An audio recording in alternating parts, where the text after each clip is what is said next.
Rock Galactic is like a perfect girlfriend. She cooks you nice meals and spending time with her is pure pleasure. She doesn't even complain when you leave her to spend time with your friends and waits for you patiently. Now, instead of being a woman, she is a short man that is an alcoholic and loves digging holes. And fortunately, after hours spent together, she got pregnant and will give birth to a kid that will be more loved than the last one. And that child's name will be Roker. In this video, I will be focusing on DRG's roguelite spin-off and tell you if it's even worth to get it, whilst focusing on everything the game has to offer and addressing some complaints people had so far. Without further ado, let's get to it and cock and balls. My bad, rock and stone. So in Rogue Core, you are in the shoes of one of the 5 dwarves that have different abilities. You can choose between Spotter, a dwarf that specializes with crits. He can shoot a dart that marks the enemy and increases the crit chance whilst dealing damage to it. He can also drop an ammo crate that refills 2 bars and spot the enemies around him. This ability doesn't increase the crit chance, but it does help with leeches and other enemies that reside on the ceilings. Slicer, who is a cocaine-fueled creature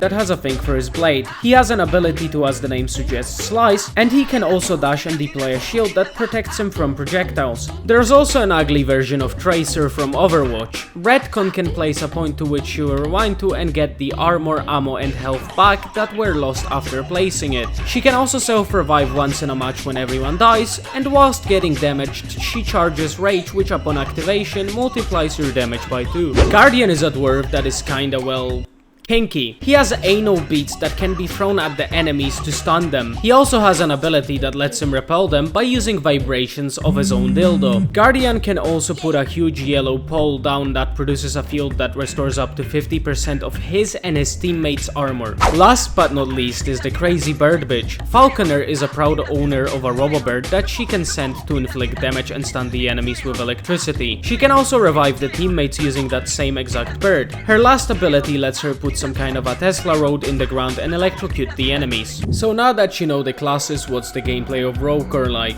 Well, Roker is not a DRG sequel, it's a roguelite spin-off. Every map takes place on one of the biomes from the main game. You, as in any other Deep Rock game, drop down, but instead of starting with a loadout, you have to make it yourself and hope that the RNG will be good. So essentially the weapons, grenades and equipment is randomized, and you and your fellow dwarves have to decide who gets what. After choosing your loadout, you and your team step out of the room and start the level. One mission has from 4 to 6 levels, and to progress to another one you have to get to an elevator. During your journey to get to one, you will be able to find Expenite veins. Expenite is essential since it's used to upgrade your character and give you a better chance at surviving. Other than that, there's events that grant you big chunks of Expenite, or ones that give you one with an epic or legendary upgrade. And there's also bio boosters that contain predefined class perks, and to get access to them you have to hack them. Everything's amazing, but there's one thing that you have to know. You are restricted by the time. Basically every level starts with a timer that tells you when the next swarm will spawn and how much time you have to complete the level. If you mismanage your time and start an event during or right before the swarm, you will be fucked up. If the time runs out, the game will spawn an infinite swarm and worms that try to grab you and put you in a cocoon as fast as a Minecraft YouTuber when they see children. So the run has to have as least amount of mistakes as possible. Any misstep can cause your death, and death is painful since the runs can take up to an hour. Every single mission ends with a boss fight, and as of writing this early access review, there are 3 bosses in the game, and they are different but quite similar at the same time. All of them obviously look differently and have different abilities. For example, the flying sperm cell requires from you to hide behind a pillar it built so you can make it crash into it. After crashing into it, the pillar will drop a ball, and you have to throw that ball into a hole. Problem is that every single boss in the game requires from you to do the same exact thing after destroying their health bar. You basically lower the boss's health while dodging his attacks, and then do something to get the ball and throw it into a hole. I truly hope that the devs will add more variety to the bosses and the ways to beat them. And as far as I know, they are planning to add more of them later, which can add that so great variety. Speaking of variety, there's also another game mode apart from the basic missions. Said game mode is called gauntlet and it's supposed to imitate Deep Rock's deep dives. It's still under work, so for now it's an unfinished product. The gameplay of said mode is as of right now quite literally stripped down missions. Basically there's no events and it doesn't end with a boss fight. You basically spawn in and have to kill a certain amount of enemies to progress and kill a bit more to gain a bonus that gives you a bio booster or a workbench that lets you upgrade your weapons. There's obviously more waves and the gameplay is more intensive, but at the same time I so far don't like it. And I do understand that it's probably a placeholder and the devs will improve it. I honestly think it would be cool if it would be something vastly different than the basic Rogue Core. Something that will feel vastly different and force the player to learn something new, since the game mode requires from you to promote at least one class, which means that you have to have some kind of idea of what's the game like. But with that said, the game is fun despite of its flaws. I'm not talking about glitches, since again it's understandable to see them in an early access game. The flaws I'm talking about are within the mechanics of the game itself. For example, do you remember when I brought up the upgrades and gear? This mechanic is quite problematic. See, any kind of upgrade, weapon or gear is finite. If one of you chooses it, no one else can get it. So you have to communicate with your teammates why you want something and why you should take it if anyone else wants it. This can be extremely painful since randoms tend to lack communication skills, and playing basic DRG with randoms was easily possible. It was one of the charms of DRG after all. The fact that you could just queue up with randoms after a long day at work and still enjoy the game was great. Sure, you would have to manage the lobby, but at the same time it practically never went wrong. Now you have to either play with friends or find people to play with, or just play solo to actually enjoy the game. It is incredibly annoying, especially that everyone just cares about their build and their performance and not their teammates. A co-op game becomes some kind of a sick competition when it comes to upgrading or picking gear. Having people share the same set and pick whatever they need is such a fucking joke. It would be way better for players to choose their own upgrades without having their team in mind and without ruining someone else's build. Speaking of the upgrades, they are practically always a nothing burger. Sure, there are things like freezing enemies when you have armor, but most of them don't change much. Even when you get an artifact which lets you get special ones, they usually don't give you something wow. Sure, there's one that can give you stone skin when you kill with melee, which can be incredibly useful in Slicer, but I'd rather them to give you something game changing like an extra ability or something that blows your brains out.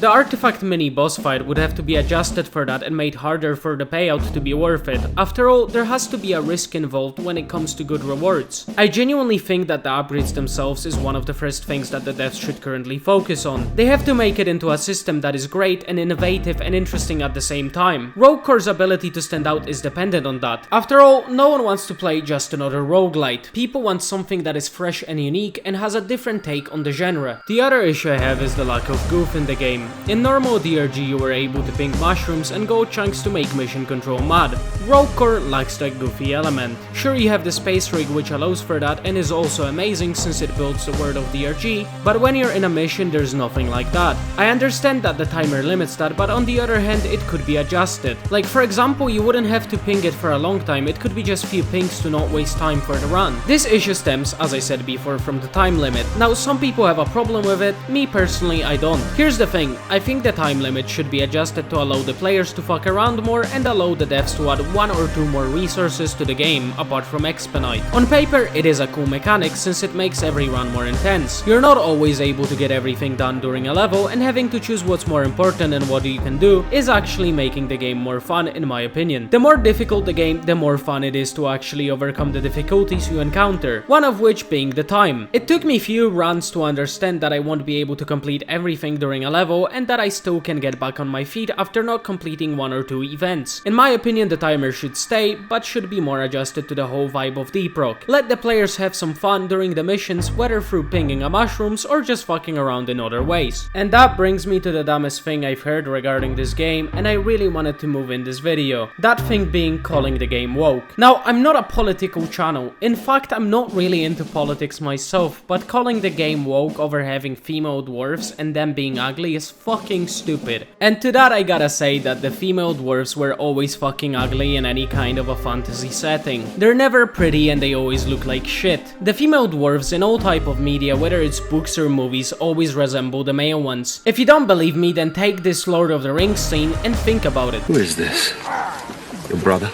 That is my wife. So overall, what would I say about the game? Well, Roker is a game filled with hope, not only based on what I was able to experience, but also the roadmap the devs have posted. It's good to see that they want to add new upgrades, balance the rarity and add new weapons, since plenty of them right now come from the main game. They also mentioned adding new bosses and more things to find in the caves. Roker, in my opinion, in its current state, is only worth for people who play the fuck out of DRG and want to experience something new and fresh. Something that has a new higher skill ceiling and requires from you to learn new things. But if you're a player that has never experienced the basic Deep Rock experience or just wants to play a new roguelite game, I would recommend you to wait until the full release comes out. At the end of the day, this isn't a finished product and it has years upon years of work to be finished and filled to the brim with content. As I said before, this game is filled with hope. It has a lot of potential and buying it now for some might not be worth it. I personally had fun with the game since it was a new experience for me, considering the fact that I have clocked hundreds of hours in the basic DRG. So just to summarize, Roker is not yet a finished product, it is an early access game, and I would mainly recommend it to someone looking for a new and harder experience to have with a Deep Rock game. In its current state, it has a lot to be added and improved. With that said, I hope you enjoyed this video, and I really hope that you have a good one. Also, the game is unplayable since the dwarves can twerk. 2 out of 10 IGN.